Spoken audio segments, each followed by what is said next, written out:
말씀이 믿음이 되다. 네 번째, 제가 읽겠습니다. 믿음은 바라는 것들의 실상이요 보지 못하는 것들의 증거니 선진들이 이로써 증거를 얻었느니라. 믿음으로 모든 세계가 하나님의 말씀으로 지어준 줄을 우리가 아나니 보이는 것은 나타난 것으로 말미암아 된 것이 아니니라. 우리 히브리서 11장 24절에서 26절을 보겠습니다. 그래서 그동안에 우리가 말씀이 믿음이 되다라는, 그러니까 말씀이 우리의 영혼 안에, 영혼밭에 떨어지면은 말씀이 씨앗이니까 생명이 자라나는 과정이 우리가 그걸 믿음이라 하죠. 그래서 결국 전에는 내가 살았는데 이제는 말씀이 우리의 주체가 되는 거죠. 그죠? 그 뜻이 이루어지는 것이고 그것이 확장되고 그것이 자라고 내 영혼을 아주 뭐랄까 점령을 하는 거죠. 그래서 말씀이 주체가 되는 과정. 그게 이제 우리가 믿음이다. 우리가 뭐 믿음을 도구로 사용하는 것이 아니라 말씀이 내 안에서 사는 것이다. 그래서 그게 믿음이다라는 거죠. 결국 믿음이라는 것은 하나님의 뜻이 이루어지는 거예요. 내 안에서. 하나님의 뜻이 이루어지는. 그래서 아까 뭐 보이는 것은 나타난 것으로 된 게 아니다. 그러니까 우리들이 그냥 알고 있는 그런 전통적인 방식에 의해서만 되는 게 아니라는 거죠. 뭐 벽돌로 집을 지었다. 그러면 이 집은 벽돌로 나타난 것, 이 재료를 말하는 거죠. 보이는 집이 있다 이렇게 생각하지만 실제로 믿음의 세계에서는 보이지 아니하는 말씀이 재료이기 때문에 그래서 지금 이렇게 뭐 상상을 할 수 없는 일들이 많이 벌어지는 거죠. 보이지 않는 것들에 의해서 만들어지니까. 그래서 그 믿음의 세계에 대해서 쭉 이제 선진부터 아브라함부터 쭉 얘기를 하는 거예요. 이삭, 그 다음에 야곱의, 그러니까 야곱이 믿음으로 살았다기보다는 믿음이 야곱 안에서, 말씀이 야곱 안에서 믿음이 되어가는 과정. 그래서 지난주에는 우리가 요셉을, 그 다음에 이제 오늘은 모세 그러면 이제 출애굽이 이러죠. 출애굽은 외적으로는 어떤 지역을 떠나는 거지만 실제로 우리 삶에 있어서 출애굽은 나 자신으로부터 해방되는 거예요. 나 자신으로부터 종노릇하는 내 자신으로부터 그 다음에 어디로 다시 들어가느냐? 새로운 내 자신으로 들어가는 거예요. 새로운 내 자신. 나로부터 탈출해서 나에게로 들어가는 과정. 내 이름은 새로운 마음이죠. 새 마음. 그래서 오늘 이제 우리 모세에 대해서 믿음이 무엇인가에 대한, 그러니까 모세를 칭찬하려는 게 아니라 모세가 말씀으로 인하여 이러한 삶의 과정을 거쳤다는 것은 우리도 똑같다는 거죠. 하나님의 말씀이 모세에게 이렇게 이루어졌다면 우리에게도 똑같은 일이 일어나고 있다. 그것을 말씀드린 거예요. 예를 들면은 공주의 아들, 이건 왕자잖아요. 왕자로 칭하는 걸 거절했다. 그러니까 내가 왕자로 칭함받는 거, 이런 거에 굉장히 자유한 사람이다라는 겁니다. 그래서 24절부터 읽겠습니다. 믿음으로 모세는 장성하여 바로의 공주의 아들이라 칭함을 거절하고 도리어 하나님의 백성과 함께 고난받기를 잠시 죄악의 낙을 누리는 것보다 더 좋아하고 그리스도를 위하여 받는 능욕을 애굽의 모든 보화보다 더 큰 재물로 여겼으니 이는 상주심을 바라봄이라. 이렇게 얘기합니다. 근데 25절에 is it possible? 영어로 is that possible? 고난받는 것을 낙을 누리는 것보다 더 좋아했다. 이게 possible 하는 거예요. 그죠? 그런데 모세에게서 그것이 가능했다면 저와 여러분에게도 가능하다 얘기입니다. 모세에게서 이런 일이 일어났다면 우리에게도 그 일이 일어나고 있다 얘기예요. 그리고 모세에게서 반드시 이 일이 일어났기 때문에 좀 더 나가면 우리에게도 반드시 이 일이 일어난다. 우리도 우리 인생 여정 끝내요. 저 강 건너 언덕 이럴 때 이런 얘기를 하는 거죠. 내가 살면서 하나님의 말씀이 내 영혼에 들어와서 믿음이 되니까 어느 날 그리스도를 위하여 받는 능욕이 재물보다도 더 귀하고 이 고난이 뭐죠? 죄악에 잠시 낙을 누리는 것보다 더 즐거웠다. 이런 고백을 하게 된다는 거예요, 우리가. 네? 그런 고백을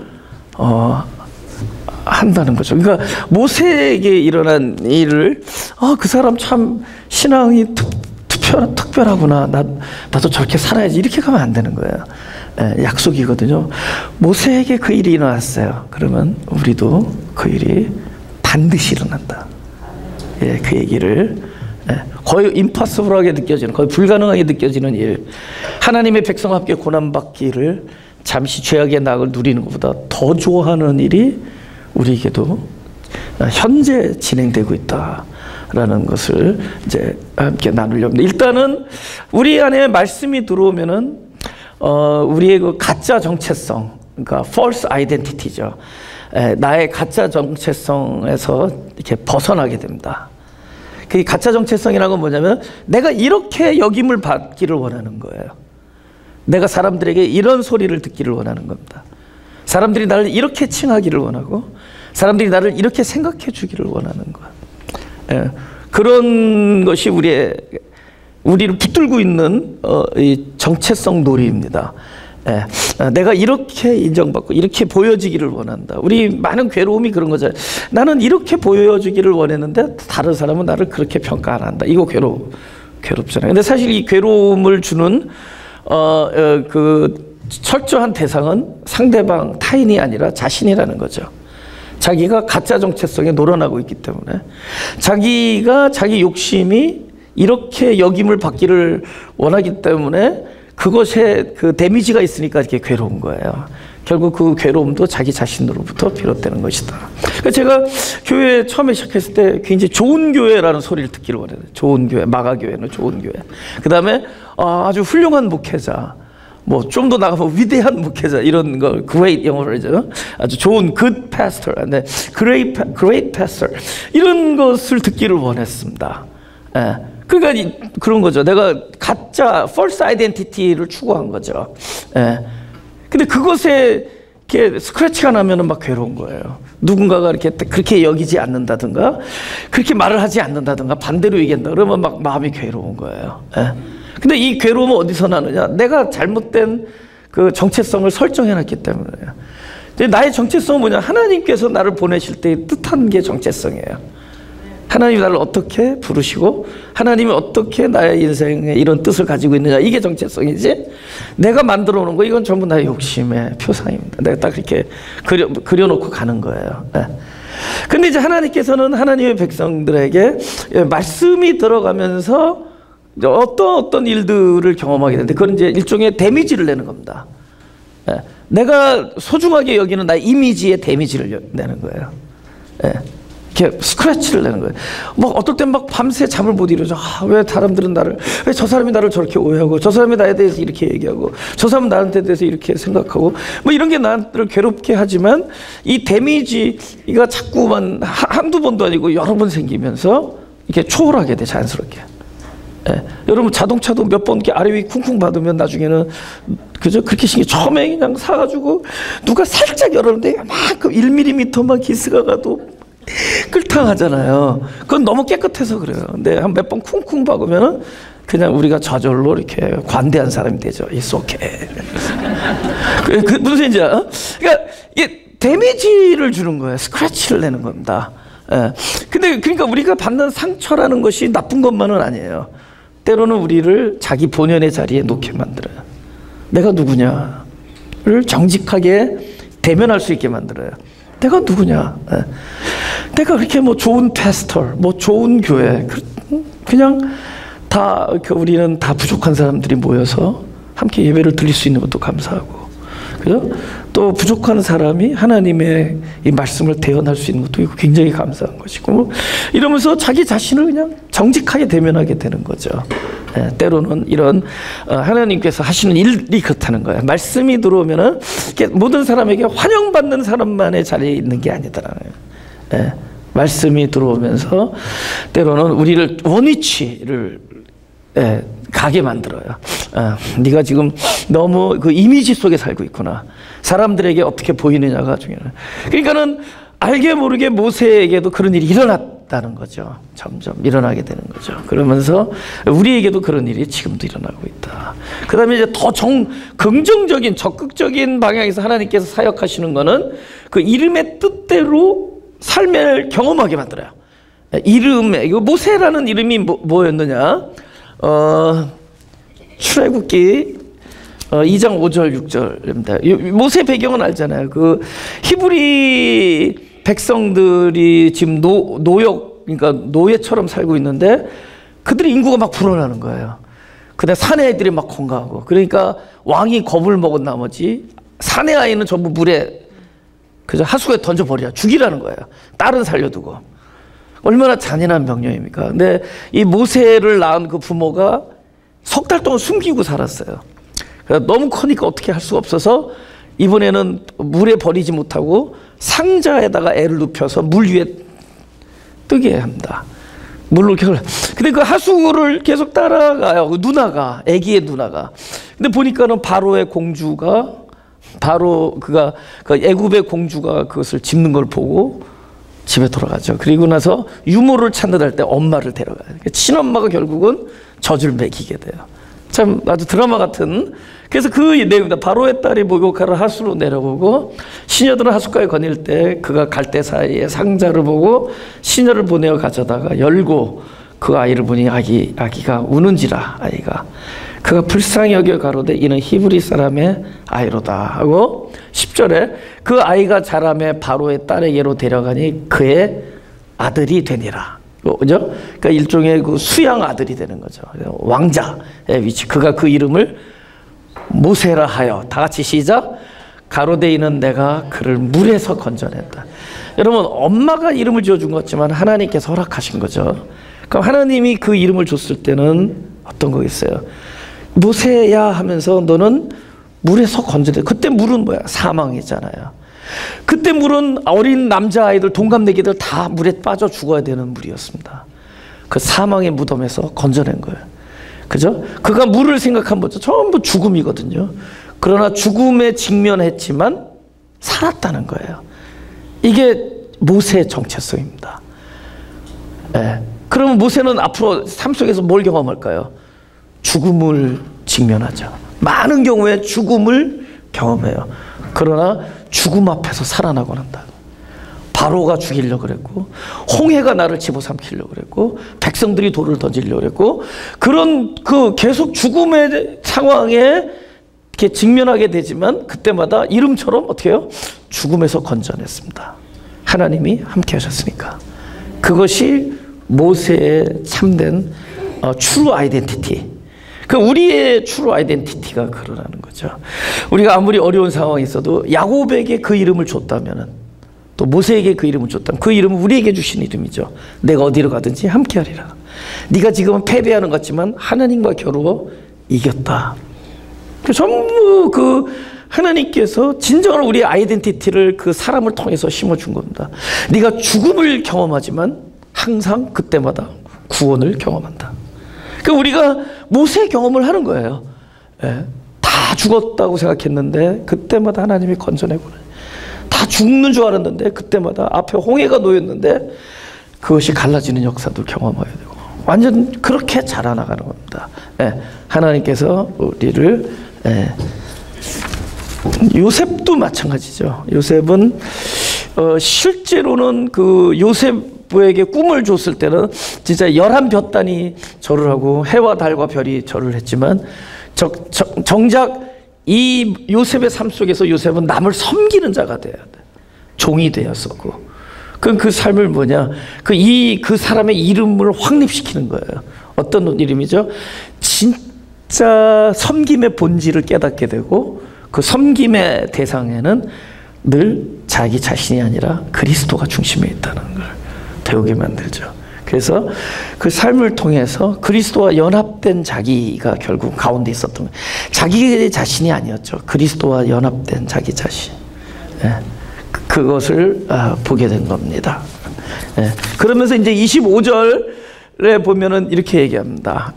거의 임파서블하게 보이는 구절이죠. 하나님의 백성과 함께 고난받기를 더 좋아했다. 지금 즐겁게 낙을 누리는 것보다 고난받는 걸 더 즐거워했다.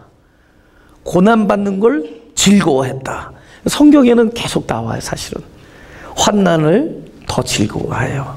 뭐 이렇게 고난을 더 즐거워해요. 여러분, 사명감과 의무감으로 사역하는 사람보다 더 강한 사람은, 강하기보다 못 말리는 사람은 좋아서 하는 사람. 좋아서 하는 사람은 못 말려요. 예. 그죠? 근데 이 사람은 어떤 걸 더 좋아했냐면 고난받기를 좋아했다는. 아니, 어떻게 무슨 사람이 고난받는 걸 더 좋아하는가? 그러면 이거는 이 사람을 어떻게, 이런 DNA를 가지고 태어난 게 아니라 하나님이 이 사람을 그렇게 만들어 간 거예요. 사람을 만들어 가요. 그래서 그 사람이 그렇게 고백을 하는 거예요. 나는 고난받는 것을 잠시 즐거움을 누리는 것보다 더 좋아했다. 나는 고난받는 걸 즐겼다. 이런 거예요. 네? 나는 고난받는 걸 더 즐거워했다. 이렇게 얘기해요. 이거 하나님이 만들어 간 거, 이렇게. 그러니까 여기 저와 여러분도 하나님이 만들어 가시면 그렇게 얘기해요. 난 고난받는 게 더 즐겁다. 이런 얘기를 할 수 있다는 겁니다. 그럼 어떻게 했길래? 그 사람 출발부터 보죠. 그 사람이 120세 살았잖아요. 그죠? 120세 살면서 나이가 딱 40, 이게 40이 희한하게 그 삶의 그 배경이 달라져요. 근데 처음에 40살까지는 어디서 살았죠? 애굽의 왕궁에서 살죠. 근데 40세 동족을 때리는 애굽 사람을 쳤는데 그 사람이 죽어버려요. 그래서 죽음이 두려워서 도망가죠. 도망가서 이드로라는 그 변박의 제사장을 만나요. 그래서 그의 딸과 결혼해서 40년 동안 목축을 합니다. 양치기를 하고. 그러니까 40년 동안 그냥 늙어요. 초목에서. 그죠? 초목, 뭐죠? 산천, 초목 산천에서 그냥 그 양을 치는 그 양치기로 늙어요. 그래서 80이 되죠. 근데 80에 어느 날 호렙산을 걸어 올라가다가 하나님을 만나요. 그게 출애굽기 3장에 나옵니다. 여호와의 사자가 떨기나무 불꽃 가운데서 그에게 나타나시니라. 그가 보니 떨기나무에 불이 붙었으나 사라지지 아니하는 자라. 불길이 사라지지 않는다. 그 다음에 이에 가로되 내가 돌이켜 서서 이 큰 광경을 보리라. 그러니까 내가 자세히 보겠다는 거예요. 떨기나무가 어찌하여 타지 아니하는고 하는 동시에 여호와께서 그가 보려고 돌이켜 오는 것을 보신지라. 하나님이 떨기나무 가운데서 그를 불러 가라사대 모세야 모세야 하시매 그가 가로되 내가 여기 있나. 보세요. 이 사람이 80에 경험한 사건이 뭐냐? 하나님을 만나요. 근데 하나님이 불 바깥에 있는 게 아니라 불 속에 계셨다는 거죠. 근데 그 불 속에서 불러요. 그러면은 우리가 하나님을 만난다 그럴 때 이 성경을 통해서 무엇을 알 수 있느냐? 우리가 이 불 속은 들어갈 수가 없잖아요. 뜨거우니까. 저거는 분명히 나를 괴롭게 하고 나에게 엄청난 상처를 가져다 줄 그 불 속. 우리는 불을 구경하죠, 바깥에서. 불 속에 뭐가 있나를 볼 수는 있지만 불 속에 차마 들어가지는 못하죠. 근데 정작 하나님은 어디서 부르시느냐? 불 속에서 부르. 우리는 고난을 바라보고, 오늘도 아까도 제가 광고를 했지만 그렇게 너무나 힘든, 영어로 devastate 됐을 거예요. 망연자실할 겁니다. 예? 그런 교통사고 참변을 당하는 사람의 이야기를 들었지만은 저나 여러분이 그 속에 들어가지는 못했어요. 우리는 바깥에서 얘기를 들은 거예요. 예? 저나 여러분의 아들이 그 건널목 안에서 그렇게 참변을 당하지 않았어요. 우린 그 얘기를 바깥에서 들었어요. 그냥. 그러나 정작 하나님은 어디서 부르시느냐? 그 속에서 부르세요. 가장 아까 말한 devastated, 그죠? 가장 망연자실하고 가장 힘들 것 같은 그 사건 속에서 하나님이 임재하시고 하나님 거기서 부르시는 거예요. 그래서 불 속에서. 근데 우리는 불 속에서는 차마 못 들어가죠. 뜨거워 나에게 상처를 주고 나를 태우고, 그죠? 나를 아프게 하고. 그러니까 우리는 항상 불을 바라보죠. 불 바깥에서. 하나님이 계신 걸 보지만 정작 하나님 앞에 대면은 못하는 거예요. 왜냐하면 그분은 어디서 부르시느냐? 불 안에서 부르시기 때문에. 그분은 고통과 역경 속에서 나를 부르시는 거예요. 그분은 고난 속에 임재하시면서 나 이름을 부르시는 거예요. 내가 차마 들어가면 안 될 것 같은 자리에서 그는 그곳에서 내 이름을 부르시는 거예요. 근데 만약에 모세가 진짜 하나님을 어디서 만났느냐? 불 바깥에서 만나지 않고 불 속으로 들어간다면, 하나님은 우리에게 그저 그 고난 속에서 우리 이름을 부르면서 실제로 우리를 끌어들여요, 그 안으로. 그래서 나도 저기 들어가면 안 되는데 두 가지죠. 하나는 들어가면 안 되는데 이 고통이잖아요. 하나는 들어가면 들어갈수록 누구를 만나냐? 하나님을 만나냐. 고통 속에서 하나님을 만났는데 정작 결과는 무엇이었느냐? 머리카락 하나 타지 않았다는 거예요. 머리카락 하나 타지 않았다는 거예요. 우리는 저 고난 속에 들어가면은 우리는 엄청난 트라우마와 상처와 아픔과 그런 걸로 우리는 번복이 될 줄 알았는데, 정작 그 불 속에 들어가서 하나님을 만났을 때 머리카락 하나 타지 않더라는 거죠. 고난 속에서 부르시는 하나님이 야속하게 들려요. 그곳에서 나오셔서 내 있는 자리에서 이렇게 함께 이야기하시는, 그 속에서 내 이름을 부르신단 말이에요. 그러니까 모세의 일생이 하나님께서 그렇게 이렇게 인도하시는 거예요. 하나님을 고난 속에서 만나게 하는 거예요. 불 속에서 만나요. 앞으로 40년 백성을 광야를 데리고 다니면서 그는 늘 하나님과 어디서 대면하느냐? 불 속에 들어가서 대면해요. 그는 백성들의 원망과 던지려고 하는 그 와우성 속에서 그는 하나님이 부르시는 그 목소리, 그 속, 고난이라는 역경 속으로 들어가지 않으면 안 되는. 근데 그곳에서 하나님을 만나곤 했는데 머리털 하나 타지 않더라는. 정작 나에게 해가 들어오지 않더라는. 이것이 영광이라는 거죠. 불 속에서 우리 몸이 하나도 타지 않는 것이 영광입니다. 하나님은 불 속에서 떨기나무 하나 태우지 않으셨다는. 하나님은 이 가지, 망상하게 마른 이 가지, 이 뼈다귀에 찾아오셔서 불길이 되어주셨지만 우리에게 뜨거움과 고통과 그리고 태우는 역사를 허락하시지 아니하셨다는 거죠. 우린 그것에서 하나님과의 참된 대면을 경험했다는 거죠. 그러니까 모세는 끊임없이 불 속에서 하나님을 만났는데 머리 하나 타지 않는 경험을 통해서 그는 점점 불 속으로 들어가는 것에 삶의 패런이 돼갔다는 거예요. 끊임없이. 그것을 시편 기자는 율법을 즐거워하여 묵상하는 자로 들어요. 즐거워하여 묵상한다. 이 묵이 뭐예요? 어두울 묵이잖아요. 어두운 곳에서 바라본다잖아요. 자기 율법이 나를 어두움을 지적해 주거든요. 하나님의 말씀을 내가 대면할 때 이 말씀이 뭐냐면 우리의 어두움을 알려준다고요. 근데 이 캄캄하게 밤중에 이 불을 다 끄잖아요. 어두움을 만들어 놓잖아요. 그럼 바깥에 요만한 불빛도 보여요. 묵상. 그죠? 어두운 데서 바라본다. 근데 그 일이 뭐야? 즐거워하여. 그죠? 그런 일들을 즐겁게 한다는 거죠. 로마서 5장 3절 4절입니다. 여기도 나오죠. 우리가 환난 중에도 즐거워하나니. 환난을 즐거워해. 뭘 받죠? 환난이 나중에 뭐를 이룬다? 소망을 이룬다. 모세의 경험을 한번 보겠습니다. 출애굽기 4장 21절. 저는 그 출애굽기에서 재앙이 여러 번 나오잖아요.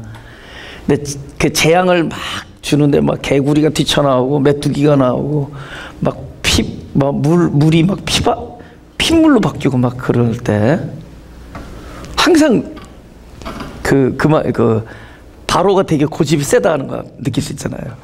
근데 바로가 고집이 세게 만든 게 하나님이에요. 그럴 때마다 뭐냐면 하나님이 바로의 마음을 고약하게 만들었다. 근데 그게 지금으로 하면 퀘스천 마크죠. 그죠? 좀 이게 의문이잖아요. 보세요.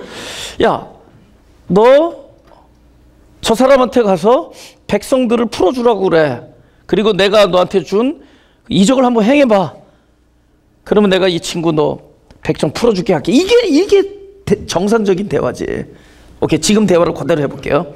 모세야, 내가 베푼 이적을 그 바로 왕한테 행해라. 그리고 여호와의 이름으로 말해라.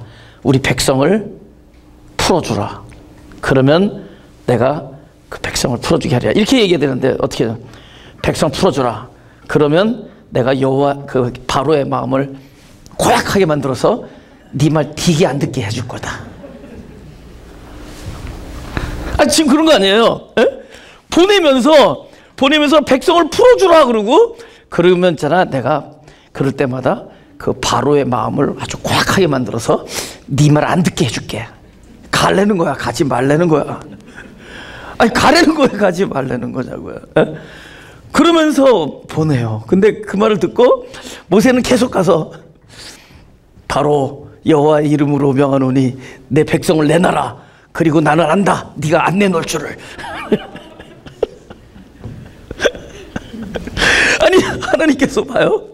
여호와께서 모세에 이르시되 네가 애굽으로 돌아가거든 내가 네 손에 준 이적을 바로 앞에서 다 행하라.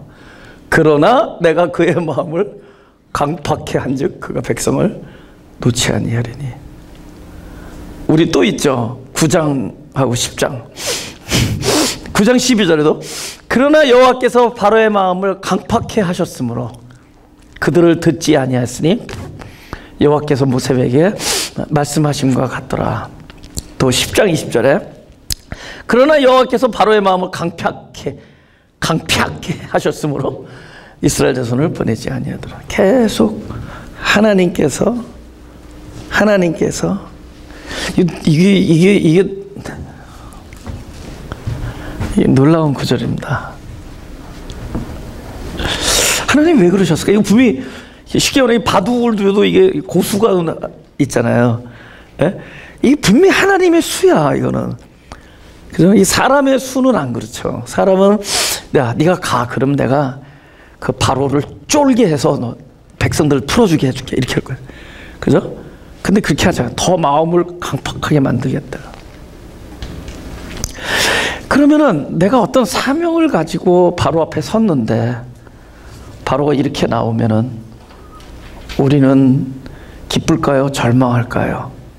절망하죠. 우리는 절망을 하죠. 더군다나 하나님의 이름과 하나님의 무기를 들고 나갔는데 세상의 뜻대로 돌아가지 않는다. 절망하죠. 이 세상은 이렇게 돌아가면 안 되는데 이렇게 돌아가고 있다. 절망하죠. 분명히 이렇게 돼야 되는데 어떻게 이런 일이 있을 수 있을까? 절망하죠. 더군다나 사람의 마음도 아니고 하나님의 말씀을 들고 나갔는데 어떻게 이렇게 반대되는 결과가 나올 수 있을까? 절망하죠. 나를 힘들게 하죠. 나를 곤란하게 하고 내 마음을 아프게 만들죠. 어떻게 이런 일이, 어떻게 이런 결과가, 어떻게 이렇게 반응할 수 있을까? 내가 이렇게 선을 베풀었는데 저는 어떻게 나한테 이렇게 할 수 있을까? 사람들은 어떻게 이런 사람을 이렇게 할 수 있을까? 뭐 여러 가지 나를 절망케 하는 일들이 도처에 깔려 있습니다. 이거는 적어도 출애굽의 주인공인 모세에게는 이렇게 거창하게 나왔지만은 거의 이 정도 수준의 일들이 우리에게는 날마다 내 눈앞에 놓여 있다는 거죠. 아니 뭡니까? 그렇죠. 그런 일이 우리에게 일어나고 있다는 거죠. 그렇죠? 예?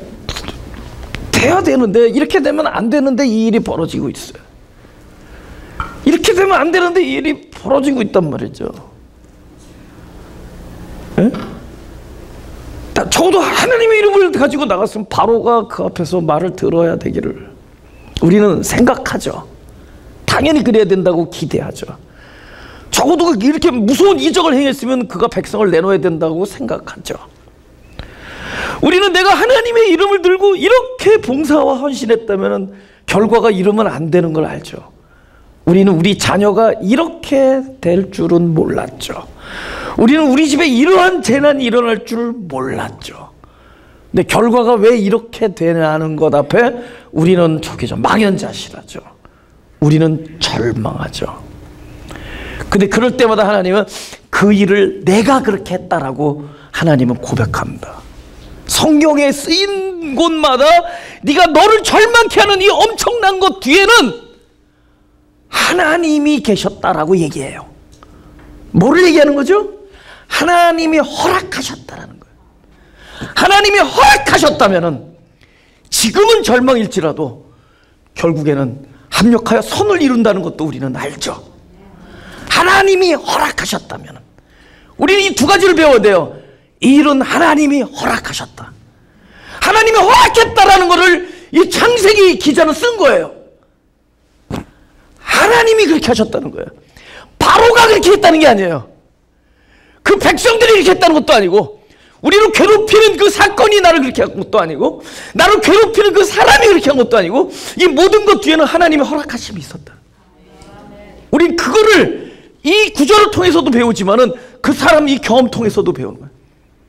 이 모든 일 뒤에는 하나님의 허락하심이 있었다. 하나님이 허락하지 아니하면 아무 일도 일어나지 않는다. 마태복음 10장 29절에 이래요. 참새가 얼마 안 된다는 거, 참새 돈으로. 그런데 이렇게 얘기해요. 예수님이 참새 2마리가 한 아사레온에 팔리는 것이 아니야. 아주 동전 하나에 팔린다는 거죠. 그러나 너희 아버지께서 허락지 아니하시면 그 하나라도 땅에 떨어지지 아니라, 하나도 참새가 땅에 떨어지잖아. 참새가 떨어졌다 하나님이 허락하신 거죠. 나를 그 사람이 마음이 강팍하고 고약해져서 나에게 그런 괴롭힘과 능욕을 준다면 이것도 하나님이 허락하신 일이라면 나중에는 승리한다는 거죠. 하나님이 지금 나에게 절망을 주는 것은 절망을 위한 절망이 아니라 소망을 이루는 절망이죠. 절망 중에도 즐거워할 수 있죠. 절망 중에도 소망이 보이죠. 결국 9개로 끝나지 않잖아요. 9개의 재앙까지 하나님이 허락하셨지만 10번째 재앙에는 하나님이 선을 이루시죠. 무엇을 가르쳤죠? 9번 가는 거 뭘 배우죠? 이 강팍한 바로의 마음과 뜻대로 되지 않은 모든 일들이 하나님께서 허락하신 일이다. 이거 배우죠? 그리고 이제 뭐를 배우죠? 이걸 배웠기 때문에. 그리고 10번째 재앙 때 하나님께서 드디어 하나님의 위대한 승리를 보여주는 경험을 통해 뭘 배우죠? 어떠한 절망, 1부터 9까지의 재앙 속에서도 우리는 동일하게 소망을 이루는 줄을 알고 즐거워하죠. 절망에서도 즐거워하죠. 소망을 이루는 줄 아니까. 하나님께서 허락하셨다면 합력하여 선을 이룰 것을 우리는 아는 거죠. 이 경험을 하는 사람들이 소위 말하는 맛을 본 사람들이에요. 하나님의 선하심을 맛본 자들이에요. 예. 그 사람들이 옥합을 깨트리는 거라 그랬죠. 여러분, 옥합 어떻게 깨요? 몇 년 번 돈인데. 왜 깨죠? 그거보다 더 좋은 거 알기 때문에. 뭐를 봤단 말이야. 보이지 않는 뭐를 맛본 사람들이에요. 우리는 그런 사람들입니다. 남이 못 본 거, 남이 경험하지 못한 거 맛본 사람들이에요. 그래서 때로는 깨는 거예요. 할렐루야? 때로는 던져버리는 겁니다. 남들이 이해 못하죠. 너희들은 이해 못한다. 그죠? 네. 네. 제가 집에서 제일 많이 쓰는 단어가 우리 아내한테 그런 게 있단다. 뭐 물어보면 그냥 그런 게 다 있단다. 이렇게.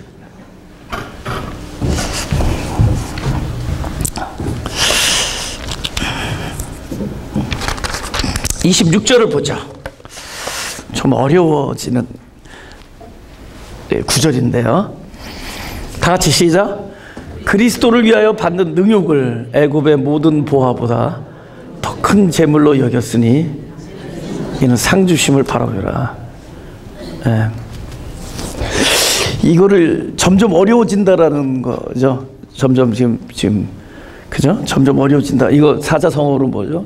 첩첩산중. 영어로 뭐죠? 고고 마운틴. 가면 갈수록. 아니, 아까는 뭐 고난 받는 걸 더 즐거웠는데 이번에는 그리스도를 위해 받는 능욕을 더 큰 재물. 이거 뭐야? 보화. 이렇게 여러분, 보화와 상의 차이를 물어볼게요. 보화와 상.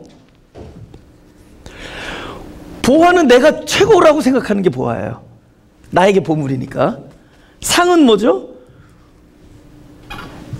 내가 원하는 게 아니에요. 상은 주는 자가 이 사람한테 최고라고 생각하는 게 상이에요.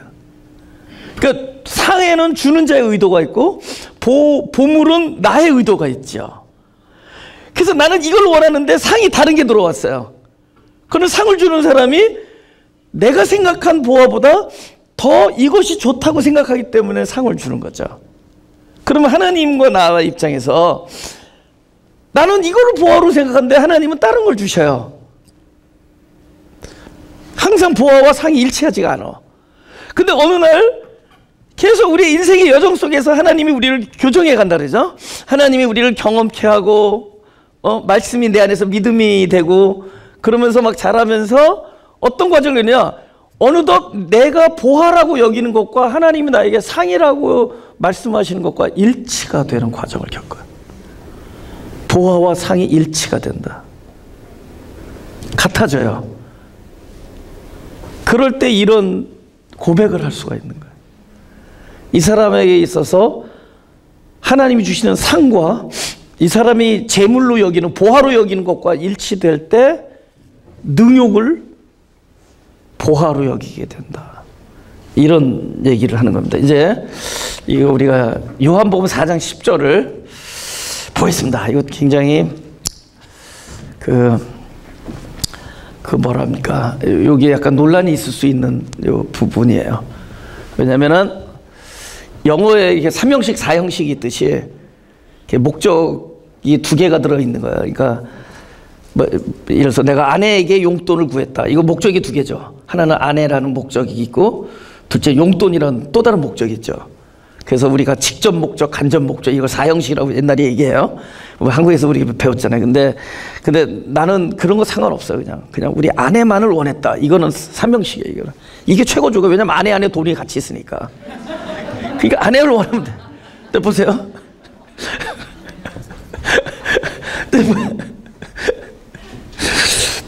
그러니까 이거를 예수님이 두 가지를 물어보는 거야. 네가 하나님의 선물, 이거 상이야, 선물. 하나님께서 뭘 준다 할 때 하나님의 입장에서 최고 좋은 걸 말을 해. 네가 하나님의 선물과 또 요 앞에서 물 달라고 하는 내가 누군 줄 알았다면은, 그죠? 그 사람이 누군 줄 알았다면 그 사람이 자기예요. 네가 그에게 구했을 것이요. 이게 저는 이 번역보다는 삼형식으로 하자는 거죠. 내가 그에게 무엇을 빠지잖아요. 무엇. 그에게 무엇을 구했을 건데 무엇이 빠졌다면은 그에게라고 번역하기보다는 삼형식으로 번역해요. 그럼 두 글자로 뭘까요? 그에게를. 그를. 그죠? 네가 만약에 그 사람이 누군 줄 알았다면, 그 다음에 하나님의 선물이 뭔 줄 알았다면 네가 그를 구했을 것이다. 이 얘기거든요. 보세요. 그러면 많이 나오잖아요. 네가 하나님의 선물이 뭔 줄 알았다면 그를 구했다. 그럼 뭐예요? 뭐가 선물이에요? 그죠? 그분이 선물이죠. 그를. 예수가. 그죠? 네가 하나님의 선물이 뭔 줄 알았다면 그를 구했을 것이다. 하나님의 선물은 나다, 이 뜻이에요. 그리고 또 하나 뭐야? 내가 누군 줄 알았다면 나를 구했을 것이다. 내가 하나님의 선물이니까. 그리스도가 하나님의 상이라는 거죠. 그러니까 우리가 성경에서 믿음이 없이는 기쁘시게 못하나니 하나님께 나아가는 자는 반드시 그가 계신 것과, 이 계심은 진짜 어떤 영적 실존의 어떤 그 프레젠스입니다. 그 임재. 예. 그가 말씀으로 계신 것, 그가 진짜 내 안에 계신 것, 내 안에서 사시는 것.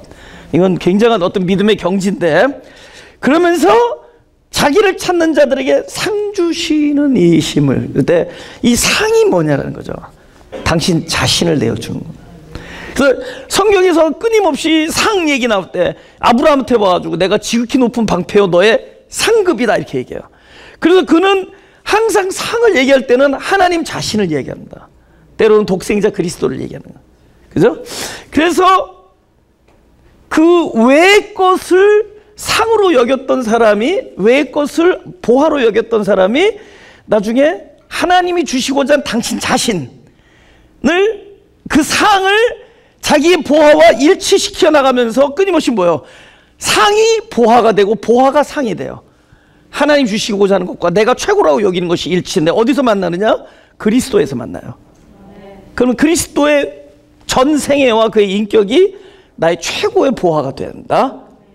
지금 제 간증을 할게요. 제가 목회를 20년 했잖아요.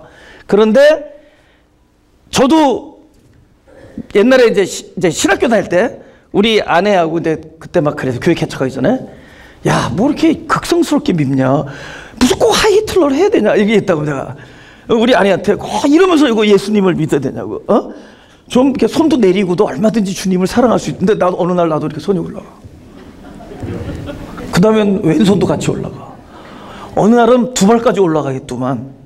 그러니까 막 주님을 막 사랑한다는 표현이 온몸에서 이루어지는 거야. 어느 날 내가 그러면서 그 찬양을 할 때마다 주님을 사랑한다 그러고 막 주님의 이름을 막 부르기 시작해요. 근데 이 과정이 신앙 속에서 아까 말씀이 들어오면 내 안에서 믿음이 되고 그 역사를 해요. 하면서 아까 바로처럼 강팍해 하는 일들이 앞에도 생기고 그 때로는 내 정체성 안에서 죽음을 직면하면서 거기서 건져지는 일들도 경험하고 이러면서 자꾸만 이 말씀이 내 안에서 자라나요. 자라나면서 무엇을 경험하느냐? 예수님이 이 땅에서 어떤 나와 같은 인격을 가지고 이 땅을 살았단 말이에요. 그분이 겪었던 일들 하나하나가 세밀하게 이것은 예수의 생애에서 일어난 일이구나 라는 것을 나도 같이 공감하면서 가요. 이거 예수님의 생애에서 이런 일이구나. 이거 예수님의 생애에서 이런 일이구나. 이런 게 경험되죠. 특히 좀 어울리진 않지만 저는 처절한 고독감과 그 외로움을 경험하면서 살아왔습니다. 어울리지 않죠. 그냥 저 발랄하게 생기신 분이 뭐 이렇게. 근데 나는 알아요. 나는 굉장한 외로움과 고독감 속에서 이 목회 생활을 했어요. 예, 목회 그러니까 이 사역을 합니다. 하면서 그리고 또 언제든지 또 환영받을 자리도 좋아요. 한편으로. 그렇지만은 또 의외로 환영받는 자리를 피하기도 해요. 환영을 되게 좋아해요. 사람들이 칭찬받는 거 너무 좋아요. 막 온몸이 전율을 느끼면서 좋아해요. 근데 칭찬을 좋아하면서도 어떨 때는 칭찬받는 자리보다는 좀 조소받는 걸 택할 때가 있어, 내가. 왜 그럴까? 왜 조소받는 자리를 택하고 왜 외로워지는 선택을 할까라는 생각이 들어요. 근데 하나님이 이렇게 인도하시면 진보니까 인도하시면서 그 모든 경험이 나를 무엇을 경험하냐? 어쩌면 예수님의 생애가 그런 거구나라는 것을 내 안에서 경험해. 내 삶의 생애에서 예수의 생애를 경험해요. 특히 엘리 라마 사박다니. 그분이 십자가에서 하나님 어찌하여 나를 버리셨습니까? 할 때 그게 무슨 얘기인지를 알겠다는 거죠. 그 경험이 나에게서도 넌지시 이렇게 경험되지는 거예요. 그죠? 제자들이 막 도망가고, 그 다음에 하나님 앞에서 이 잔을 내게서 돌리십시오. 고통의 눈물의 언어잖아요. 절규고. 하지만 아버지의 뜻대로 나의 뜻대로 마시고 아버지의 원대로 없어서. 이 고백을 하는 예수님의 처절한 그 외로움의 현장, 이런 거 있잖아요. 그죠? 내 뜻대로 마시고, 아버지 뜻대로 하십시오. 라고 얘기하지 않으면 안 되는 상황, 뭐 이런 거. 그죠? 그러니까, 그런 것들, 그러니까 예수의 생에서 일어날 일들이 나에게서도 전부는 아니지만 조금씩 경험되잖아요. 때로는, 그죠? 오히려 사랑받고 칭찬받아야 될 사람에게서 오히려 등돌림을 당한다든가, 뭐 돌을 맞음을 당한다든가, 이런 것 때, 또 예수님이 이런 얘기 하잖아요. 여우도 굴이 있고, 그런데 인자는 뭐가 없다? 머리 둘 곳이 없다. 그분이 하신 이야기들을 하나하나를 보세요. 아마 여기 앉아있는 마음이 가난한 사람들의 이야기일 거예요. 저 사람들의 교배일 겁니다. 여기 앉아있는 사람들이 적어도 한 번쯤은 내뱉었을 말들일 겁니다. 그 얘기를 했을 거예요. 그 얘기를 하면서 여태까지 하루하루를 살아왔을 겁니다. 근데 이 과정 속에서 여러분은 누구를 사랑하느냐? 예수가 한 일이나 예수에 대해서 알고 있는 지식을 사랑하는 것이 아니라 여러분은 이미 인격적으로 아니면 존재적으로 예수와 하나가 되어서 그분을 근본적으로 사랑하는 사람이 되어 있을 거라는 것을 저는 압니다. 그분이 우리의 상이에요. 그분의 생애에서 나의 생애를 엿볼 수 있고 내 생애에서도 그분의 생애를 흠양할 수가 없어요. 우리는 이미 그분과 일치되어 가고 있는, 여러분 사랑이라는 건 그거거든요. 일체가 돼가는 과정이에요. 자기도 모르게 존재적으로 하나가 되는 거죠. 그러면 그 생애까지도 닮아져요. 생애까지도 닮아요. 그분이 훌륭하니까 내가 훌륭해진다 이런 뜻이 아니라, 이런 게 아니라 그분의 삶 속에서 나의 삶을 보고 내 삶 안에서 그분과 하나가 돼 있음을 우리는 엿보게 돼요. 이게 본질적인 사랑의 이야기입니다. 우리는 그분이 상이 돼가고 있어요. 어느덧 나의 보화가 하나님이 주시고자 하는 상과 일치하더라는 거죠. 근데 그 일치되는 그것이 바로 다름 아닌 하나님, 그 생명, 그리스도 생명, 아가페. 우리는 아가페를 사랑하고 있고 아가페가 돼가고 있어요.